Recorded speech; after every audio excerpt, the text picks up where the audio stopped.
We're supposed to be the most intelligent creatures around, but sometimes you have to wonder. Like every morning when we get in our cars and head off to work. For us city slickers, that means one thing: gridlock, a nightmare stuck in traffic. And then at the end of the day, we turn around and do the same thing all over again. We're literally wasting our lives just getting from A to B. It's true, 1 hour a day driving to and from work adds up to a month a year trapped in our cars. Not only frustrating and infuriating, we're paying a small fortune for the privilege. And worse still, it's a killer. Monday, 7 a.m. It is a bumper-to-bumper run all the way down. Come on. And from the Monash in Melbourne to Sydney's M2, it's the Metro Morning war zone. It's driving me mental. WSFM, it's Jonesy and Amanda. We'll check the traffic very shortly. We're live over the M7 and the M4, and there's hardly a gap in between the traffic. In Sydney's northwest, business manager Jessica Brown and husband Daniel prepare for street battle. It is top of mind. I plan my day around the traffic. It makes you reassess every area of your life. It makes you reassess the relationship with your husband, you know, with your child, in exchange for you battling with the traffic day in, day out. Today, like every day, Jessica will spend an incredible 3.5 hours driving to work and back. It's hurry, hurry, hurry, come on, we're going to be late, sort of every morning. All the more frustrating when you realise that's twice the time she'll get to spend with her 3-year-old daughter, Ella. You don't even have time to have breakfast with Ella. No, I couldn't tell you when I last had breakfast with her. By 7:30, the whole family's on the road. Daniel takes Ella to childcare. I haven't moved for now 10 minutes. Jessica takes Sydney's dreaded M2 to work. So, what are you doing? I'm eating my breakfast. Excuse me.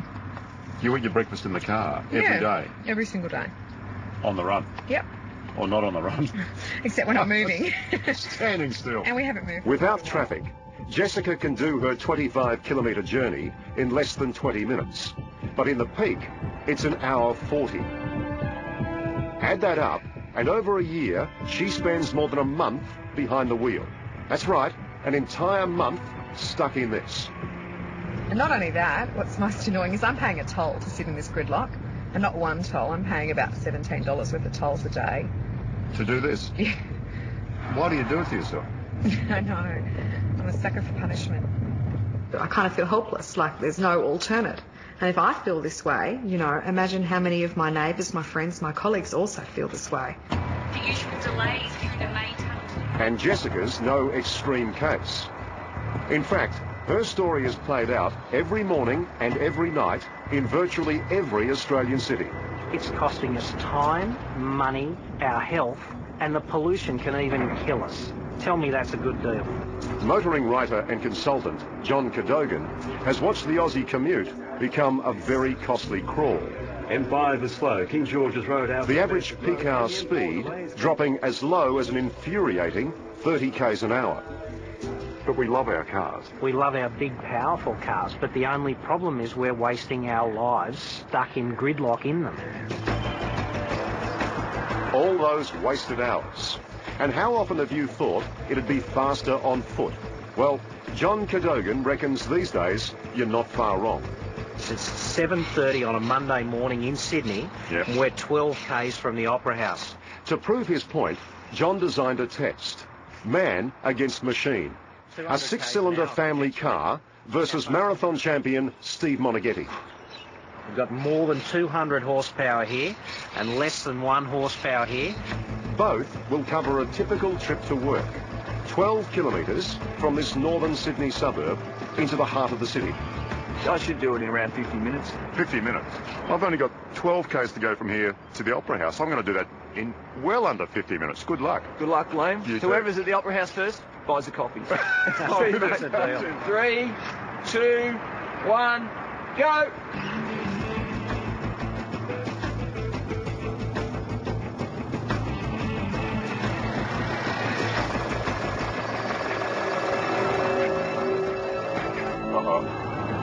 And so it begins. Straight out of the blocks, I face rush hour reality. brought to a halt by a notorious traffic bottleneck. Oh, come on. I'm off to a bad start, and no wonder. Across the country, more than 2,000 new cars join the mayhem every day. That's 1 million a year. And every single one of them spewing out a constant toxic cocktail. But we're all sucking in these little microscopic particles. They're coming out of all of those exhaust pipes around us. Even inside this car, we're all getting into it. It's like passive smoking, only on car exhaust. To get some sense of how much poison your car is pumping into the air, we took a weather balloon, some plastic piping and gaffer tape.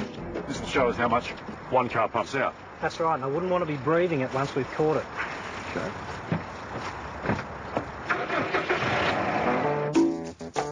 It only takes 30 minutes for the balloon to fill right up. Just watch it go.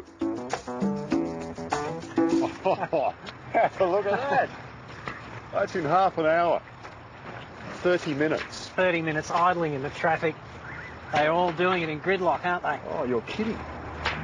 So, every car in traffic in 30 minutes is producing one of these. Absolutely. Every car in traffic times 14 million cars on Australian roads. Well, what's in it, principally?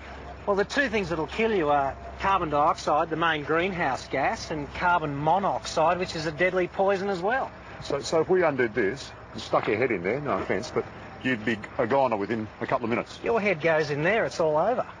Start breathing that. Car exhaust is toxic. And every car is pumping out one of these 500 times a year.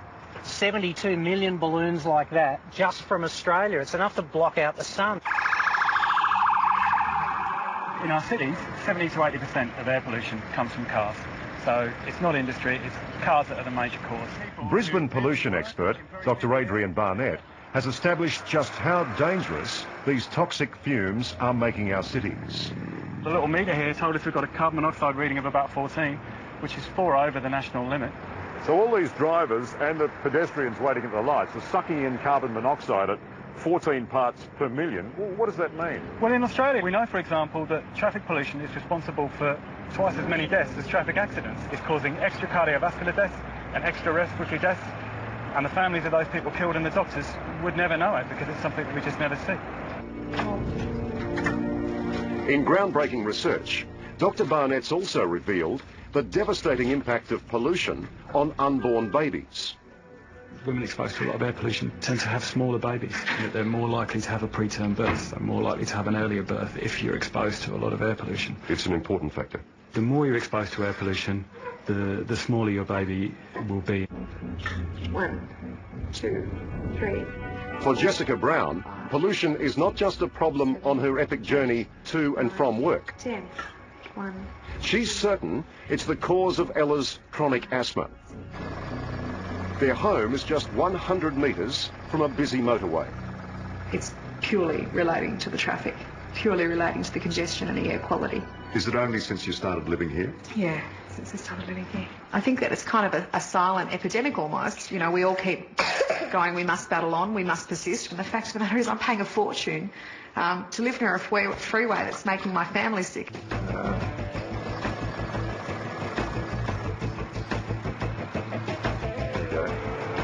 We're going again. True beauty. Back to our battle between man and machine, and I'm halfway to the city.